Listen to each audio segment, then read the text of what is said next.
시편 2편 1절에서 12절까지 말씀을 살펴보도록 하겠습니다. 시편 2편은 1편과 짝을 이루어 시편 전체의 서론 역할을 합니다. 1편이 여호와의 율법을 즐거워하여 묵상하는 개인의 복된 삶을 언급한다면 2편인 열방의 반역 속에서도 기름 부음 받은 자, 곧 시온에 세우신 메시아의 왕권을 통해 인간 왕권과 하나님 나라의 통치 관계를 묘사합니다. 나아가 메시아 왕을 통해 다스리시는 하나님의 주권과 통치를 장엄하게 선포합니다. 1절에서 3절은 열방과 세상 군왕들의 반역입니다. 시편 2편은 1편의 평화로운 분위기와는 대조적으로 어찌하여라는 시인의 논란과 조소로 시작합니다. 원문에 따르면 1절에 꾸미는가와 1편 2절에 묵상하는 도다가 서로 동일한 단어입니다. 복 있는 사람은 주야로 여호와의 율법을 즐거워하여 묵상하며 생명의 길을 걷는 반면 이방 나라들과 민족들로 대변되는 하나님의 뜻을 거부하는 자들은 동일한 열정으로 하나님과 멀어진 채 헛된 반역을 꾸미는 일에 몰두합니다. 시인은 그들이 도모하는 헛된 일이 하나님을 대적하는 이름을 알려줍니다. 2절에 따르면 분노하며 헛된 일을 경영하는 주체가 열방과 민족에서 세상 군왕들과 관원들로 확장됩니다. 2절 세상이라고 한 표현은 본래 땅이란 의미로 4절에 하늘과 대조되어 세상의 군왕들이 많은 사람들을 통치하는 권력자이지만 땅에 속하는 자들이라는 한계성을 알려줍니다.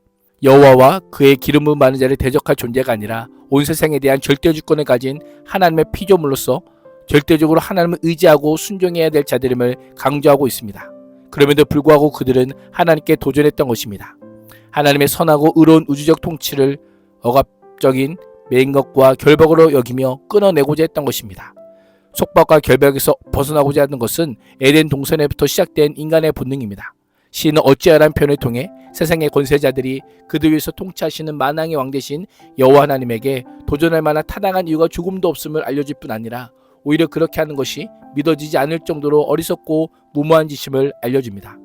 2절의 배경이 하나님을 대적하는 전쟁의 상황임을 감안한다면 3절은 마치 전쟁에 앞서 사기를 끌어올리기 위한 구호로 볼 수 있습니다. 우리가라는 표현은 과거 하나님을 대적하는 높은 데를 쌓고 자기 이름을 하늘에 내고 흩어짐을 면하고자 했던 바벨탑 사건을 연상하게 합니다.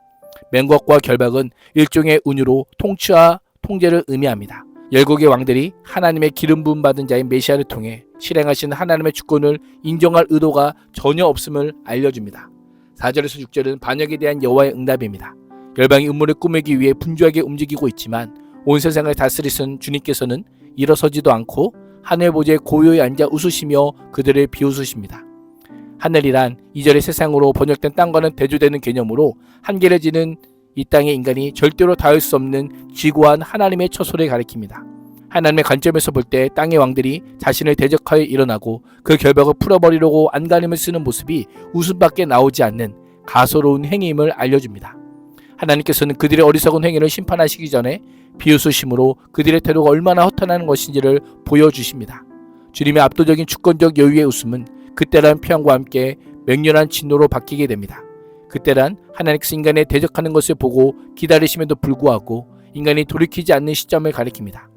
하나님께서는 악인의 행태를 잠시 동안은 허용하시며 스스로 회개하기를 기다리시지만 돌이키지 않는 경우에는 공의로 심판하시는 분임을 알려줍니다. 분노의 바람으로 번역된 단어는 본래 코를 의미합니다.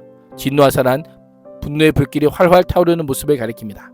구약 성경은 분노와 진노를 함께 자주 사용하여 마치 코에서부터 돈 콧김이 불길처럼 휘솟듯이 맹렬한 분노에 사로잡힌 모습을 알려주고 있습니다. 놀라다란 소스라치게 놀라 맥박과 심장이 크고 빠르게 뛰는 모습을 가리킵니다. 하나님을 대적하는 악인들, 교만한 자들이 소스라치게 놀라 언이 벙벙해진 상황을 묘사하고 있는 것입니다. 하나님께서는 열방의 반역에 대해 조치를 취하십니다. 이 일은 하나님께서 직접 하시는 일이라는 사실을 강조하기 위해 신적 1인칭 강조형인 내가 직접이란 표현으로 6절을 시작합니다.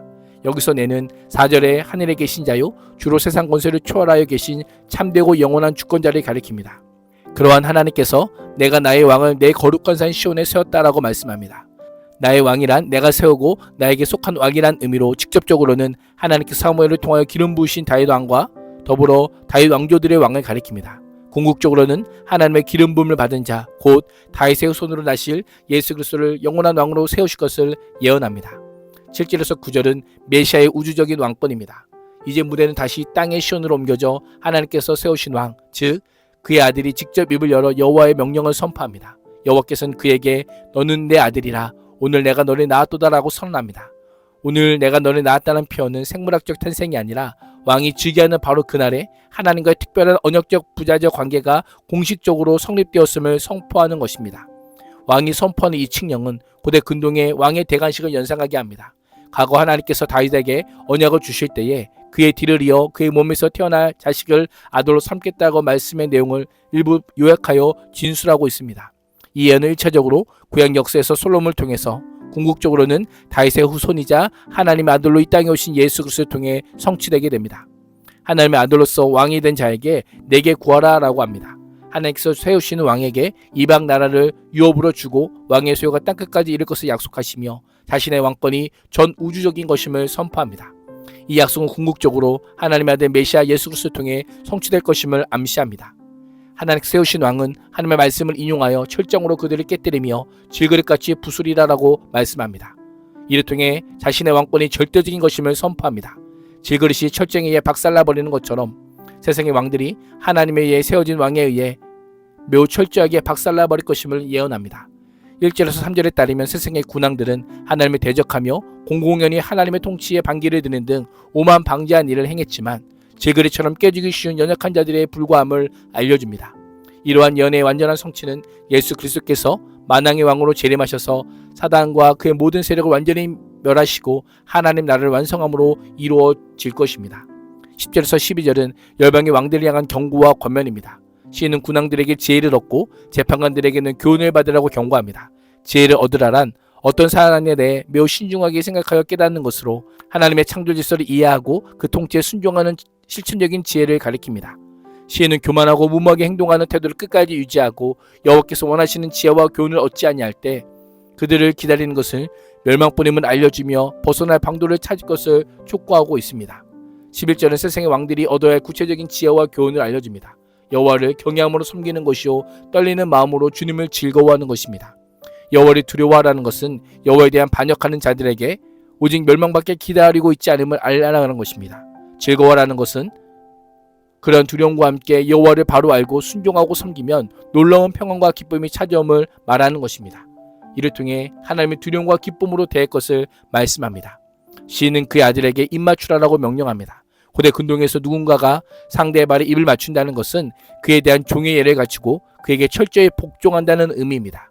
패배한 자가 승리한 자에게 바치는 철저한 항복과 복종의 표시입니다. 열방의 왕들은 오만 방자하여 여호와 그에게 이름 받은 자를 대적하는 자들이기에 그 아들에게 입맞추며 복종하는 데는 결코 쉽지 않습니다. 그러나 그렇지 않으면 그들을 멸망할 뿐입니다. 진노가 급하심이라고 하며 하나님의 진노가 순식간에 타올라 그들을 불살라버릴 것임을 경고하고 있습니다. 그러나 여호와께 피하는 모든 사람은 복이 있도다라고 선포하며 여호와를 의지하는 자에 대한 축복의 약속으로 시편 2편은 마무리가 됩니다. 1편에서 여호와 율법을 묵상하는 복이 있는 사람은 2편에서 하나님과 그의 메시아에게 순종하여 여호와께 피하는 사람과 같습니다. 오늘도 여호와 율법을 즐거워하여 그의 율법을 묵상하는 복 있는 사람의 자리에 머물 뿐 아니라 오직 하나님께 피함으로 참복을 누릴 수 있기를 주님의 이름으로 축복합니다. 기도하겠습니다. 하나님, 오늘도 주의 말씀을 즐거워하여 묵상하는 복 있는 삶을 살게 하시고 오직 주님의 통치에 기쁨으로 순종하며 주님만의 피난처로 삼게 하여 주옵소서. 예수님의 이름으로 기도합니다. 아멘.